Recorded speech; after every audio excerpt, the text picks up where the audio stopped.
कोंडी सोडवण्याबरोबर शहरातील सुटसुटीत वाहतुकीसाठी नाशिक रोड ते द्वारका दरम्यानचा रस्ता डबल डेकर करण्याची गरज असल्याचे सांगतानाच येत्या 2 वर्षात 1600 कोटी रुपयांच्या डबल डेकर फ्लायओव्हरचे मेट्रोसह काम पूर्ण होईल अशी घोषणा केंद्रीय रस्ता वाहतूक आणि महामार्ग मंत्री नितीन गडकरी यांनी केली। नाशिक ते मुंबईचा प्रवास आता 2 तासात करता येणार असून त्यासाठीही भरघोस निधींची तरतूद करण्यात आल्याचेही त्यांनी सांगितले। नाशिकमधील केके वॉक कॉलेज ते आडगाव दरम्यानच्या उड्डाण पुलाचे तसेच 630 किलोमीटर लांबीच्या 2048 कोटींच्या रस्त्यांचे लोकार्पण आणि कोनशिला अनावरण गडकरी यांच्या हस्ते झाले। त्यावेळी मनोगत व्यक्त करताना ते बोलत होते। गोविंदनगर येथील मनोहर गार्डन मध्ये आयोजित कार्यक्रमात नामदार गडकरी यांनी कळ दाबून उड्डाण पुलाचे ऑनलाईन लोकार्पण केले। यावेळी व्यासपीठावर केंद्रीय पंचायत राज राज्यमंत्री कपिल पाटील, केंद्रीय आरोग्य राज्यमंत्री डॉक्टर भारती पवार, पालकमंत्री छगन भुजबळ, कृषी मंत्री दादा भुसे, महापौर सतीश कुलकर्णी, खासदार हेमंत गोडसे, खासदार उन्मेष पाटील, विधानसभा उपाध्यक्ष नरहरी झिरवाळ, आमदार देवयानी फरांदे, आमदार सीमा हिरे, आमदार राहुल डिकले, आमदार दिलीप बनकर, आमदार माणिकराव कोकाटे, आमदार नरेंद्र दराडे, आमदार किशोर दराडे, आमदार डॉक्टर राहुल आहेर, आमदार नितीन पवार, भिकुबाई बागुल, स्थायी समिती सभापती गणेश गीते, मनपा आयुक्त कैलास जाधव, पोलीस आयुक्त दीपक पांडे आदींसह मान्यवर उपस्थित होते। यावेळी नामदार गडकरी यांनी नाशिक येथील उड्डाण पुलाचे कौतुक करताना पूल चांगला झाल्याचे प्रशस्ती पत्रकही दिले। यावेळी त्यांनी नाशिक सुंदर शहर असल्याचे सांगतानाच शहराचा झपाट्याने विकास होत आहे, येथील वातावरण खूप चांगले आहे, पण विकास होताना हे वातावरण खराब होणार नाही याची काळजी घेणे गरजेचे असल्याचे म्हणाले।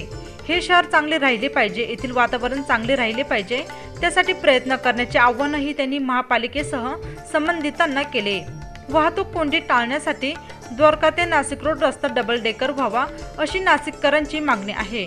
तोच धागा पकडत गडकरी यांनी नाशिक रोड ते द्वारका दरम्यान डबल डेकर फ्लायओव्हरची घोषणा करताना 1600 कोटी रुपयांचा हा डबल डेकर फ्लायओव्हर मेट्रोसह येत्या 2 वर्षात पूर्णत्वास येईल आणि त्याच्या उद्घाटनासाठी देखील मी येईल असे सांगितले। नाशिक ते मुंबई रस्त्याचा प्रवास आता 2 तासात कसा पूर्ण होईल यासाठी काम सुरू असून त्यासाठी देखील निधीची तरतूद करण्यात आल्याचे त्यांनी सांगितले। यावेळी त्यांनी सुरत चेन्नई रस्त्याची देखील माहिती दिली। नाशिकला लॉजिस्टिक पार्क बांधायला मी तयार आहे, त्यासाठी महापालिका आणि स्थानिक लोकप्रतिनिधींनी प्रयत्न करावे असे देखील ते यावेळी म्हणाले। तुम्ही मुंबई नाशिक रोड बद्दल सगळ्याच लोकांनी सांगितलं। मला आठवत नव्हतं, आज मी जेव्हा बांधकाम मंत्री होतो तेव्हा मुंबई पुण्याच्या बरोबर एक मुंबई नाशिक एक्सप्रेस हायवे बांधायचं ठरवलं, त्याची अलाइनमेंट पण झाली होती। त्यानंतर मग त्याच्या अलाइनमेंटमध्ये नाशिकमध्ये खूप वाद झाला।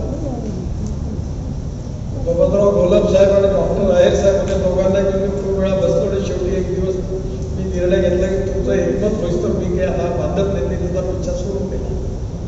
ती अलाइनमेंट मी आठवण होतो, ती मला आता आज आठवली नाही, पण तुम्ही म्हणता ती गोष्ट बरोबर आहे। या रोडवरची सध्याची अडचण जी आहे खूपच, आज मी आमच्या NHAIच्या लोकांना त्या रस्त्याने या त्याचं इन्स्पेक्शनही करायला सांगितलं होतं। पहिली गोष्ट आम्ही याचं रिपेअरिंग ताबडतोब करू, पावसामध्ये पण 1 महिन्यात सगळी रिपेअर होऊन जाईल। नाशिक ते गोंडे पहिले ठाणे ते वडपे हा 8 लेनचा रोड आम्ही बनवतोय, त्याचं काम आता MSRDCला दिलेलं आहे। ज्या कॉन्ट्रॅक्टला दिला तो काही करू शकत नव्हता, त्यामुळे MSRDCकडे ते काम स्वाधीन केलेलं आहे आणि त्यामुळे हा 8 लेनचं काम त्यांच्याकडे आहे। नंतर नाशिक, गोंडे आणि वडपे अशी लेंथ आपली, त्याच्यामध्ये एक 99 किलोमीटरची ही लेंथ आहे, 4 लेन रोड आहे। आपण म्हणतात त्याप्रमाणे आम्ही याला 6 लेन मंजूर करू आणि हा पहिला जो आहे तो पिंपरी सडोद ते गोंडे हा 800 कोटी रुपयाचं बजेट आलेला आहे, 1000 कोटी द्यायला।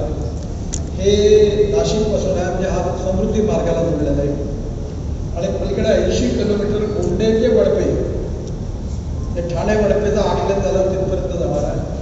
हा जवळपास 5000 कोटी रुपयाचा सिमेंट कॉन्क्रीट रोड करण्याचा मी ऑर्डर दिलेला आहे आणि 2-2.5 वर्षामध्ये नाशिक ते मुंबई हा प्रवास केवळ 2 तासात होईल असा मी आपल्याला विश्वास करतो। MH15 न्यूजसाठी प्रतिनिधी मोसिम पठाण, नाशिक.